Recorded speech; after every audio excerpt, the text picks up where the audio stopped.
Genesis 5 verse 21 says, Enoch lived 65 years and begot Methuselah.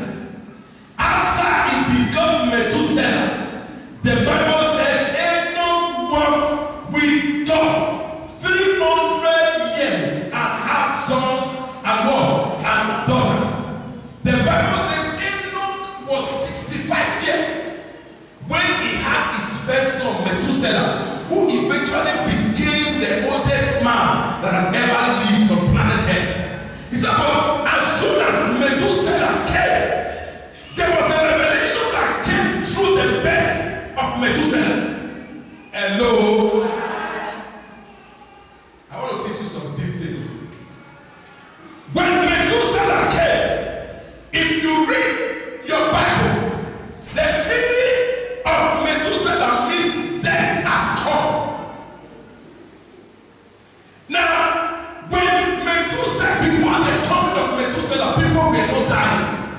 No wonder people could live for 800 years, 700 years, 900 years. If you read the genealogy of these people, you will see how long they lived. But as soon as Methuselah came, that gift and grace came to an end. And Enoch got a revelation of what the meaning of his song was. That means I can no longer live a life without dying. And immediately this man made up his mind to walk with God. For 300 years, Enoch walked with God. Now, if you look at verse 26, let me show you something there in verse 26. Sorry, in verse. Enoch walked with God, but he was not. What does that mean? He was not. He walked with God for 300 years plus 65 years before he knew God. But at the end of his life, he was not. He was not. What does that mean? You can't get it there. Turn with me to the book of Hebrews chapter 11. Chapter 11, in verse 5, the Bible says, that thing that was suspended in verse 24. Look at how the Bible gave the explanation in verse 4. He said, by faith, verse 5, by faith, Enoch was taken away so that he did not see death and was not found because God had taken him. For before he was taken, he had his testimony that it pleased God. Can I help you to understand this? The Bible says that a time came for Enoch to die, but his relationship with God was just too awesome. His relationship with God was just too close. His relationship with God was just too intimate that God could not just allow him to die anyhow. Now, can I preach this to somebody? Do you know that when you are walking with God, when your relationship is right with God, the death that kills all other people doesn't kill you. Am I preaching to somebody here now? You see, when you walk with God, when people die in your family by accident, or maybe they don't cross a particular age, but because you are working with God, you have a divine protection and a grace that does not allow those things that happens in your family to come to you. Now the Bible says, Enoch walked with God. In understanding this, I think one day God just came and met Enoch and said, Enoch, let's go on a walk. And they were just strolling. God got so interested in his attitude, in his worship, in his lifestyle. And God looked at Enoch and said, Enoch, my friend, I don't think I will allow you to return back to your family. You need to go with me. And God took him away. But before Enoch decided to walk with God, there was another revelation that he saw that pleased God. And what was this revelation? Turn with me to the book of Jude. Jude, before you find Revelation. Jude, the book of Jude. Now, Enoch, the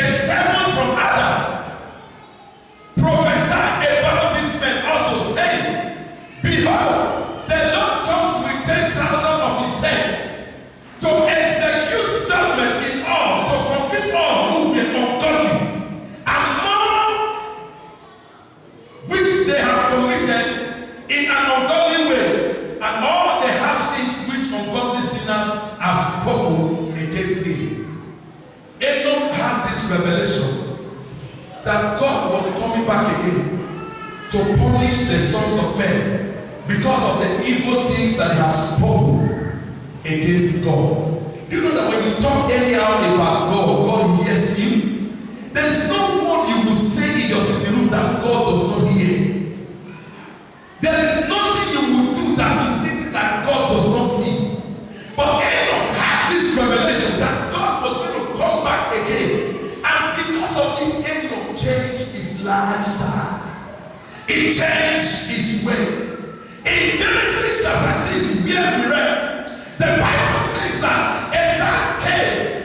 Tell your neighbor, a time came. Say like a minute, a time came. Say it again, say a time came. A time came that God looked from heaven and looked at the creations that he has made. And God was so displeased. It regretted God that God created man. God said it was a great mistake for me to have ever created man. Tell your neighbor, God will never regret creating you. I said that to me now. Now tell somebody by your side, God will never regret creating me.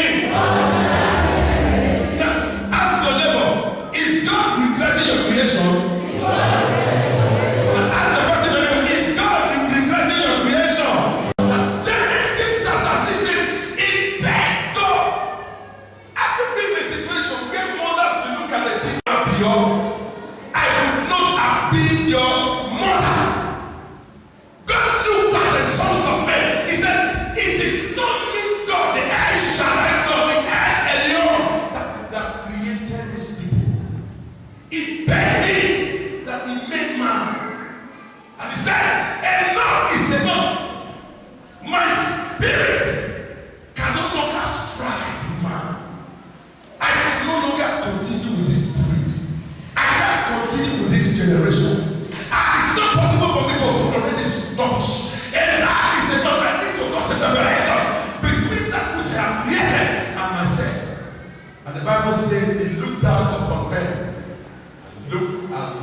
And God could not see anybody. But God found one man, the man that found grace. And the Bible says in the book of Genesis chapter 6 verse 9, and Noah found grace in the sight of God. After this service, somebody will find grace. I said you will find grace now. I said you will find grace. I said you will find grace. In your business you will find grace. In your marriage you will find grace. Listen, grace is what separates you from other people. God was going to destroy the whole earth. Imagine the strength and the size, the numbers of the people that were living at that time. But the Bible says only one man found grace. One man found grace.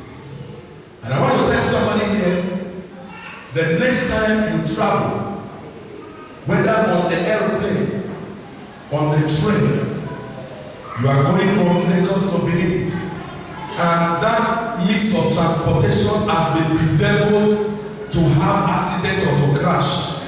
But because you are inside, you will find grace. I said somebody will find grace here. I said because you are inside, I said you will find grace. I said because you are inside, you will find grace. I said because you are inside, you will find grace. I don't know why I have to say that. Maybe something I'm not hearing. Now very soon something is about to happen, but they will look at the destruction, but you will come out unharmed. And then people ask you, were you in this vehicle? That shall be somebody's testimony next month. The Bible says Noah found grace. And God told, why did he find grace? He found grace because Noah walked with God. What does that tell somebody in this end time? It means that when destruction is coming, because you belong to CACGM, where the word of God is preached in truth and in spirit, when other people are backing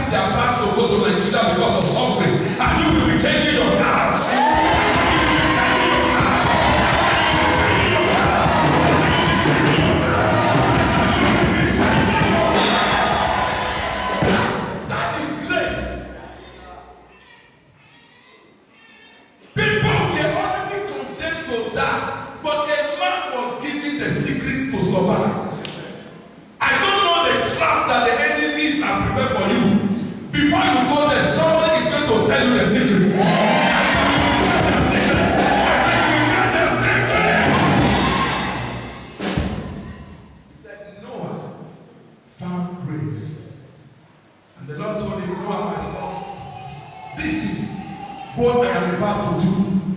I am sick and tired of these people. I want to destroy them. It's like when God is telling the pastor, tell my congregation, we need to come to all night because of what the devil they are planning. But some of you will sit down at home and begin to say, how many times do I have to come to all nights? Every month, every week, every Friday. But when God told Noah, Noah did not doubt God. Now, it will suffice you to know that before that time,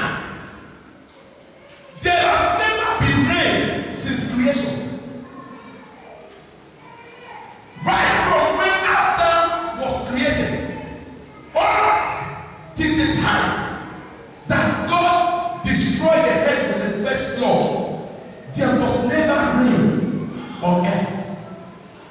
If you doubt me, go and search your Bible from Genesis 1 to that place. If you see anywhere it rain, know that I'm not a true man of God. There was no rain, but God told Noah, I am about to pour down rain upon this earth and consume these people. You need to build an ark and put your family into it.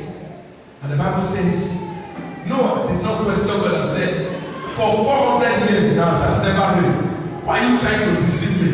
Which rain are you talking about? What kind of rain are you talking about? And somebody is here, you are looking at me. The service is going on now, and the Lord is speaking to you that after this service, when you leave this job this week, that job you've been looking for since January, I am going to give it to you. And you begin to ask me, listen, and you begin to ask me, I did not even do the matter. How did they call me for a job?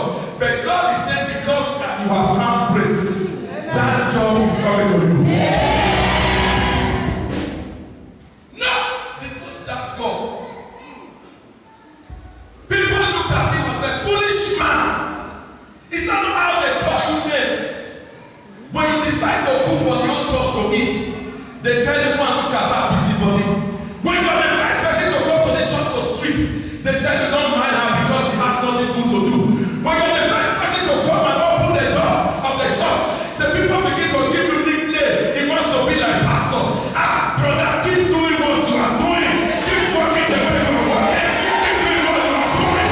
Because God is about to buy you. They looked at Noah and said, Noah is building a ark when there is no sign of rain. Foolish man. You don't have anything serious to do with your time. Shame on you. Your mates are in the bush, they are working. You are building one stupid ark. Look at the weather, it's so fine. Tomorrow I'm going to do party. Tomorrow I'm going to Tohino. Next tomorrow I'm going to Dublin. And then for next tomorrow I'm going to Japan. They were celebrating. They were calling no names.